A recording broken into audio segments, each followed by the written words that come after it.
శ్రీకాకుళం జిల్లాలో 38 మండలాల్లో విపరీతంగా వర్షాలు కురవడంతో ఒక్కసారి అన్నదాతలు మాత్రం ఆనంద హేళన వ్యక్తం చేస్తున్నారు. ముఖ్యంగా చూసుకునేసరికి ఈ ఒరిస్సాలోని శ్రీకాకుళం ఉత్తరాంధ్రలోని ఎక్కువగా వర్షాలు కురవడంతో నదులన్నీ నిండుకుండల్లా మారే అవకాశాలు మెండుగా ఉన్నాయని చెప్పి ఇప్పటికీ ఇరిగేషన్ శాఖ తెలపడంతో రైతులు మాత్రం ఆనందం వ్యక్తం చేస్తున్నా సరే మాత్రం లోతట్టు ప్రాంతాల్లో ఉన్న ప్రజలు మాత్రం అప్రమత్తంగా ఉండాలని చెప్పేసి ఇప్పటికే అధికారులు తెలియజేశారు. ఈ నేపథ్యంలో చూసుకునేసరికి శ్రీకాకుళం జిల్లాలో నాగావళి నది, వంశధార, బాహుదా, మహేంద్ర తనకి వర్షాలు ఒరిస్సాలో క్యాచ్మెంట్ ఏరియాలో వర్షాలు పడి వాటికి వరదలు వచ్చే అవకాశాలు ఉన్నాయని చెప్పేసి తెలపడంతో ఆ ప్రాంతాల్లో ఉన్న లోతట్టు ప్రాంత ప్రజలకు మాత్రం అప్రమత్తంగా ఉండి సురక్షిత ప్రాంతాలకు వెళ్ళడానికి అన్ని చర్యలు తీసుకున్నారని మాత్రం తెలుస్తోంది.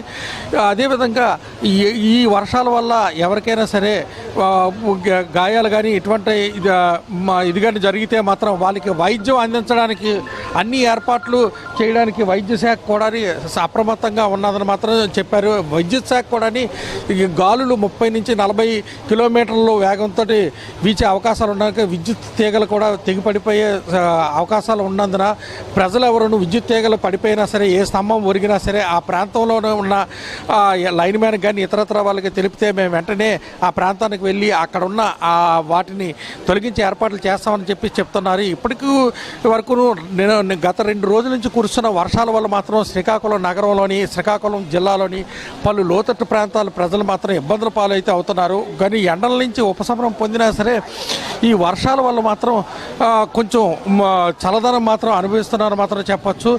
ఇప్పటికే శ్రీకాకుళంలోని అత్యధికంగా గారమండలంలోని 2 సెంటీమీటర్ల వరకు వర్షం కురిసిందని మాత్రం అధికార గణాంకాలు తెలుపుతున్నారు.